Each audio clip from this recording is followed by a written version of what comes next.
ಜಿಲ್ಲೆಯಲ್ಲಿ ಬಿಜೆಪಿ ಯುವ ಮೋರ್ಚಾ ಮುಖಂಡ ಪ್ರವೀಣ್ ನೆಟ್ಟಾರು ಹತ್ಯೆ ಪ್ರಕರಣಕ್ಕೆ ಸಂಬಂಧಿಸಿ ಬಂಧಿತರಾಗಿ ಪೊಲೀಸ್ ಕಸ್ಟಡಿಯಲ್ಲಿದ್ದ 3 ಪ್ರಮುಖ ಆರೋಪಿಗಳನ್ನು ನ್ಯಾಯಾಲಯಕ್ಕೆ ಹಾಜರುಪಡಿಸಲಾಗಿದ್ದು ಅವರಿಗೆ ನ್ಯಾಯಾಂಗ ಬಂಧನ ವಿಧಿಸಲಾಗಿದೆ. ಪೊಲೀಸ್ ಕಸ್ಟಡಿಯಲ್ಲಿದ್ದ ಪ್ರಕರಣದ ಪ್ರಮುಖ ಆರೋಪಿಗಳಾದ ಶಿಯಾಬುದ್ದೀನ್, ರಿಯಾಜ್, ಬಶೀರ್ ಎಂಬವರ ಪೊಲೀಸ್ ಕಸ್ಟಡಿ ಅವಧಿ ಮುಗಿದ ಹಿನ್ನೆಲೆಯಲ್ಲಿ ನ್ಯಾಯಾಲಯಕ್ಕೆ ಹಾಜರುಪಡಿಸಿದಾಗ ಆಗಸ್ಟ್ 24ರವರೆಗೆ ನ್ಯಾಯಾಂಗ ಬಂಧನ ವಿಧಿಸಿ ಆದೇಶ ನೀಡಿದೆ.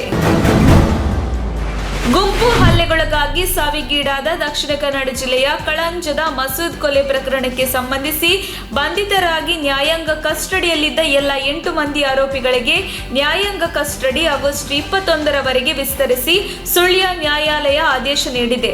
ಮಸೂದ್ ಸಾವಿನ ಪ್ರಕರಣಕ್ಕೆ ಸಂಬಂಧಿಸಿ ಆರೋಪಿಗಳಾದ Abhilash, Sunil K, Sudhir, Shivaprasad, Ranjith B, Sadashiva Poojari, Ranjith Bhaskara KM ಇವರ ಮೇಲೆ ಕೊಲೆ ಪ್ರಕರಣ ದಾಖಲಾಗಿದ್ದು ಬಂಧಿತರಾದ ಆರೋಪಿಗಳು ನ್ಯಾಯಾಂಗ ಕಸ್ಟಡಿಯಲ್ಲಿದ್ದರು. ಸಿದ್ದರಾಮಯ್ಯ ಎನ್ನುವುದು ಕೆಟ್ಟ ಹೆಸರು. ಆ ಕೆಟ್ಟ ಹೆಸರು ನನ್ನ ಬಾಯಿಯಲ್ಲಿ ಹೇಳಿಸಬೇಡಿ ಎಂದು ಮಾಜಿ ಸಚಿವ ಕೆಎಸ್ ಈಶ್ವರಪ್ಪ ವಿಪಕ್ಷ ನಾಯಕ ಸಿದ್ದರಾಮಯ್ಯ ವಿರುದ್ಧ ಕಿಡಿಕಾರಿದ್ದಾರೆ. ಶಿವಮೊಗ್ಗದಲ್ಲಿ ಸುದ್ದಿಗಾರರೊಂದಿಗೆ ಮಾತನಾಡಿದವರು, ಮೊದಲು ಸಿದ್ದರಾಮಯ್ಯನ ಮೇಲೆ ಸ್ವಲ್ಪ ಗೌರವವಿತ್ತು. ಆದರೆ ಸಾವರ್ಕರ್ ಬಗ್ಗೆ ಮಾತನಾಡಿರುವುದರಿಂದ ಈಗ ಅದು ಕೂಡ ಇಲ್ಲ. ಈತನ ಹೆಸರು ಹೇಳಿದರೆ ಬಾಯಲ್ಲಿ ಹುಳ ಬೀಳುತ್ತದೆ ಎನ್ನಿಸುತ್ತದೆ ಎಂದು ಆಕ್ರೋಶ ಹೊರಹಾಕಿದ್ದಾರೆ. ಹುಬ್ಬಳ್ಳಿ ಜಿಲ್ಲೆಯಲ್ಲಿ ಆನ್ಲೈನ್ ವಂಚನೆ ಪ್ರಕರಣಗಳು ಮುನ್ನೆಲೆಗೆ ಬರುತ್ತಿದ್ದು, ಬಿಟ್ಕಾಯಿನ್ ಹೆಸರಲ್ಲಿ ಸಾಫ್ಟ್ವೇರ್ ಇಂಜಿನಿಯರ್ಗೆ ವಂಚಿಸಿರುವ ಪ್ರಕರಣ ಬೆಳಕಿಗೆ ಬಂದಿದೆ. ಸಿರಿ ಎಂಬ ಯುವತಿ ತನ್ನ ಸ್ನೇಹಿತೆಯ ಇನ್ಸ್ಟಾಗ್ರಾಮ್ ಐಡಿ ಮೂಲಕ ಬಿಟ್ಕಾಯಿನ್ ಹೂಡಿಕೆ ಬಗ್ಗೆ ವಿಚಾರಿಸಿದ್ದಾರೆ. ಈ ವೇಳೆ ಅಪರಿಚಿತರ ಸಂಪರ್ಕ ಬೆಳೆದಿದ್ದು, ಮೊದಲಿಗೆ ವಂಚಕರು ಬಿನಾನ್ಸ್ ಆಪ್ ಡೌನ್ಲೋಡ್ ಮಾಡಿ ಕ್ರಿಪ್ಟೋ ಕರೆನ್ಸಿಯಲ್ಲಿ 10,000 ರೂಪಾಯಿ ಹೂಡಿಕೆ ಮಾಡಿದರೆ 1.25 ಲಕ್ಷ ರೂಪಾಯಿ ಲಾಭ ಬರುತ್ತದೆ ಎಂದು ನಂಬಿಸಿ ಹಂತ ಹಂತವಾಗಿ 1 ಲಕ್ಷ ರೂಪಾಯಿ ಹೂಡಿಕೆ ಮಾಡಿಸಿಕೊಂಡು ವಂಚನೆ ಮಾಡಿದ್ದಾರೆ ಎನ್ನಲಾಗಿದೆ. ಭಾರತೀಯ ಜನತಾ ಪಕ್ಷದ ಸಂಸದೀಯ ಮಂಡಳಿಯ ಪುನರ್ ರಚನೆ ಮಾಡಿದ್ದು, ಕರ್ನಾಟಕದ ಮಾಜಿ ಮುಖ್ಯಮಂತ್ರಿ ಬಿಎಸ್ ಯಡಿಯೂರಪ್ಪಗೆ ಸ್ಥಾನ ದೊರಕಿದ್ದು, ಕೇಂದ್ರ ಸಚಿವ ನಿತಿನ್ ಗಡ್ಕರಿ ಅವರ ಹೆಸರನ್ನು ಕೈಬಿಡಲಾಗಿದೆ. ಚುನಾವಣೆಯ ವೇಳೆ ಅಭ್ಯರ್ಥಿಯನ್ನು ಅಂತಿಮಗೊಳಿಸುವ ಚುನಾವಣಾ ಸಮಿತಿಯಿಂದ ಹಾಗೂ ಸಂಸದೀಯ ಮಂಡಳಿಯಿಂದ ನಿತಿನ್ ಗಡ್ಕರಿ ಹಾಗೂ ಹಿರಿಯ ಮುಖಂಡ ಶಿವರಾಜ್ ಸಿಂಗ್ ಚೌಹಾಣ್ ಅವರನ್ನು ಕೈಬಿಡಲಾಗಿದೆ. ಮುಂದಿನ ಮುಖ್ಯಮಂತ್ರಿ ಕೈಗಾರಿಕೆ ಸಚಿವ ಮುರುಗೇಶ್ ನಿರಾಣಿ ಅವರಿಗೆ 57ನೇ ಜನ್ಮದಿನ ಶುಭಾಶಯ ಕೋರಿದ ಪೋಸ್ಟರ್ ಸಾಮಾಜಿಕ ಜಾಲತಾಣಗಳಲ್ಲಿ ವೈರಲ್ ಆಗಿದೆ. ಮುಂದಿನ ಮುಖ್ಯಮಂತ್ರಿ ಜಮಖಂಡಿ ಜಿಲ್ಲೆಯ ಕನಸು ನನಸಾಗುವ ನಾಯಕನಿಗೆ ಶುಭಾಶಯ ಎಂದು ಅವರ ಆಪ್ತ ಸಹಾಯಕ ಕಿರಣ ಬಡಿಗೇರ ಅವರ ಹೆಸರಲ್ಲಿ ಹರಿದಾಡುತ್ತಿದೆ.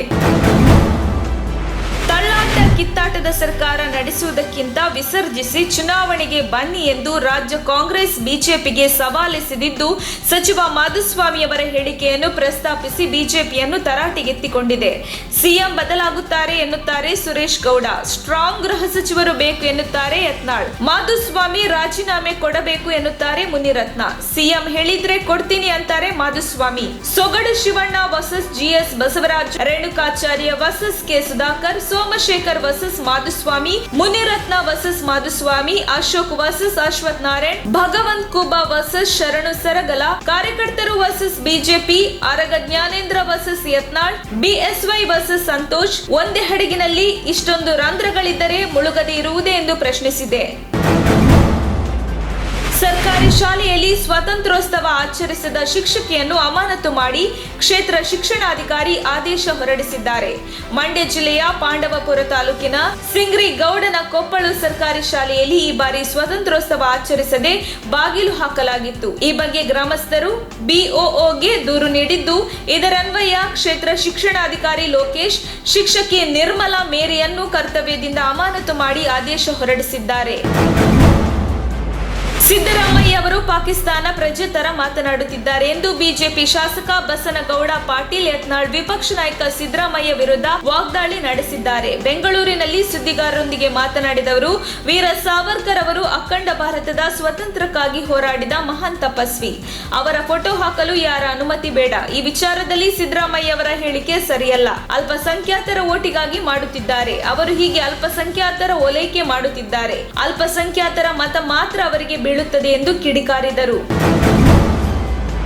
ರಾಜೀನಾಮೆ ನೀಡಲು ಸಿದ್ಧನಿದ್ದೇನೆ. ನಾನು ಅಧಿಕಾರಕ್ಕಾಗಿ ಅಂಟಿಕೊಂಡವನಲ್ಲ. ಸಿಎಂ ಕರೆದು ರಾಜೀನಾಮೆ ಕೊಡು ಅಂದ್ರೆ ನಾನು ಸಿದ್ಧನಿದ್ದೇನೆ ಎಂದು ಸಚಿವ ಮಾಧುಸ್ವಾಮಿ ಹೇಳಿದ್ದಾರೆ. ಸರ್ಕಾರ ನಡೆಯುತ್ತಿಲ್ಲ, ಮ್ಯಾನೇಜ್ ಮಾಡುತ್ತಿದ್ದೇವೆ ಎನ್ನುವ ಆಡಿಯೋ ವೈರಲ್ ವಿಚಾರ ಸುದ್ದಿಗೋಷ್ಠಿ ನಡೆಸಿ ಮಾತನಾಡಿದವರು, ಸಿಎಂ ಹೇಳಿದರೆ ರಾಜೀನಾಮೆ ಕೊಡುತ್ತೇನೆ. ಆದರೆ ನಮ್ಮ ಸಹೋದ್ಯೋಗಿಗಳಿಗೆ ನಾನು ರಾಜೀನಾಮೆ ನೀಡಬೇಕಾಗಿಲ್ಲ. ಸಿಎಂ ನಿಮ್ಮಿಂದ ನಮ್ಮ ಸರ್ಕಾರಕ್ಕೆ ಅಪಚಾರ ಆಗಿದೆ, ರಾಜೀನಾಮೆ ಕೊಡಿ ಎಂದರೆ ಎರಡು ಮಾತನಾಡದೆ ಕೊಡುತ್ತೇನೆ ಎಂದರು.